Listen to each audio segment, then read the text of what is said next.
I remember my first instance of looking at Infinity Ward's 2016 release of Call of Duty Infinite Warfare. At the time, it wasn't really a positive one, to say the least. I was still salty from the fact that the franchise had gone all out with the futuristic shit. To put it simple, the games felt like they weren't Call of Duty anymore. And for someone who was a huge fan of games like Black Ops and Modern Warfare, having spent many hours playing them, it felt like an unnecessary shift. These days, I tend to play Call of Duty more for the campaign over the multiplayer. It isn't that I necessarily dislike the online portion of these games, it's that I haven't been able to get into them as much as I did back when Black Ops and Modern Warfare 3 were the shit. They're still fine to play and I understand why they're still popular, it's just that I prefer chilling out and taking in the cinematic experiences that I get from playing a single player. What little I know about Infinite Warfare is probably going to seem like a massive scrub take. From what I recall, the game had originally locked Modern Warfare Remastered behind it. This meant that you had to buy Infinite Warfare's Legacy, Legacy Pro, Digital Legacy, or Digital Deluxe Edition to get yourself that sweet copy of MW Remastered. With that in mind, the main assumption is that most people who bought Infinite Warfare did so just to be able to get Modern Warfare Remastered. Eventually, Activision would reverse this bullshit gating decision and make Modern Warfare Remastered available without having to purchase Infinite Warfare. But prior to that, the assumption is that most sales came from people who mainly had interest in that sweet remaster. At the time of its release, I personally had no interest in Infinite Warfare at all. The game looked generic as fuck, especially when you compared it to Titanfall 2, which had just released the previous month and is something that I've considered to be one of the best first-person shooters ever made. With that in mind, I decided to give Infinite Warfare another chance. Yes, I gave the game another go 6 years later. Before getting into the campaign, I wanted to touch base on the online aspect of Infinite Warfare. While I can't speak for the PlayStation 4 or the Xbox One versions, I wanted to mention that the online multiplayer is dead as fuck on Steam. I tried multiple times to find a match on PC and no go. You can play against bots if you're bored as fuck and want to see what the game is like online, but there's really no point. It's the typical bullshit that you'd expect anyways. You're not really gonna miss out on anything. But if you really do want the option of playing Infinite Warfare's multiplayer, you'll have to look elsewhere. Additionally, there's also Infinite Warfare's zombie mode, which I have to admit, I ended up liking a lot more than I thought I was going to. It's a pretty cool iteration of zombies, and one that I probably would have enjoyed playing if I knew anyone else who owned the fucking game.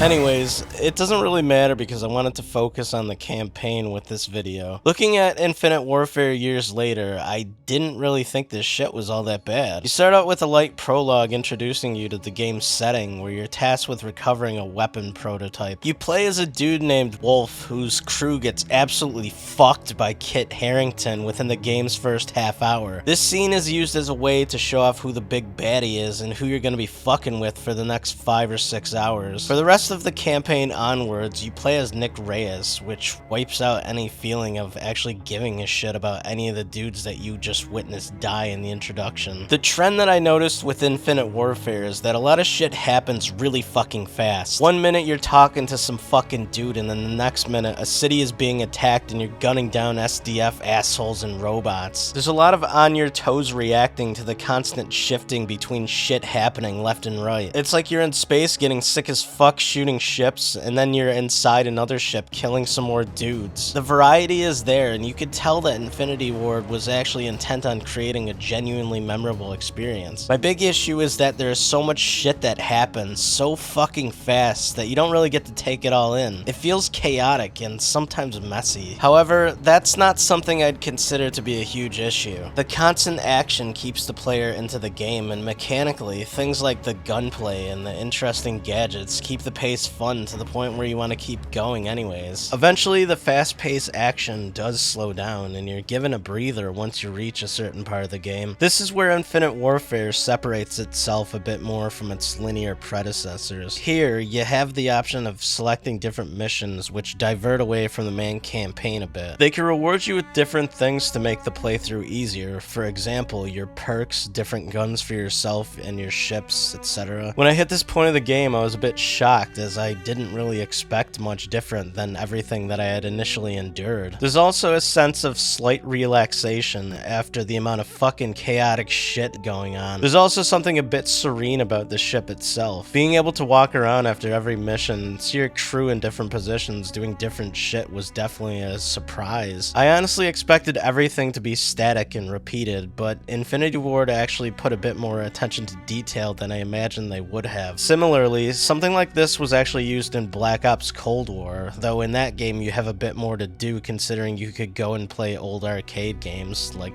Pitfall.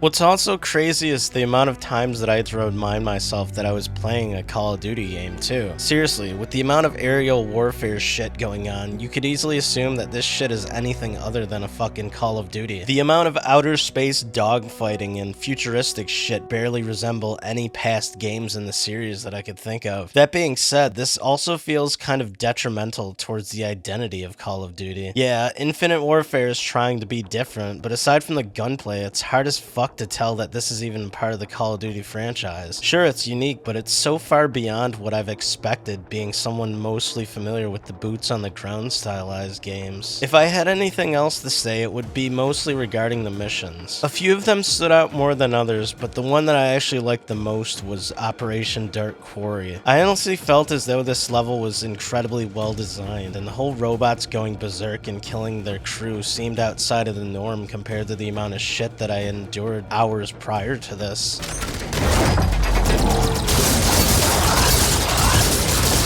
The setting of the level was also a nice touch. Taking damage being in the heat of the sun was a pretty cool feature and made fighting outside feel more tense than the usual gunfights that were in the game. It was an interesting change of pace and one that I thought was somewhat refreshing. Overall, Call of Duty Infinite Warfare isn't really that fucking bad. Yeah, it's got its own fair share of annoying and repetitive shit, but what game doesn't these days? Calling it a good Call of Duty game is a stretch. It's a pretty fucking ridiculous campaign that goes well beyond the expected norm. If it's treated like a spin-off, then fine. It's a pretty fun little game. I wouldn't put it in my top 5 Call of Duty games or anything like that, but it's definitely not the worst. That being said, there's no way that I'd fucking play this shit ever again for anything other than zombies, but going through the campaign once was definitely worth my time. I also feel that certain aspects of the game grew on me a little bit. It's a different take, and I can't fault Infinity Ward for at least trying that. I doubt we'll ever see a follow-up to this game, but for what it is, it's an interesting shooter with lots of new ideas that I wouldn't mind seeing again. It's not that often where you play a Call of Duty game where the focus is on aerial combat. In closing, Infinite Warfare is a fine game with some cool ideas. Whether or not we see them utilized ever again in the future is up to Infinity Ward, but with the success of the Modern Warfare reboots, that seems like something far off into space.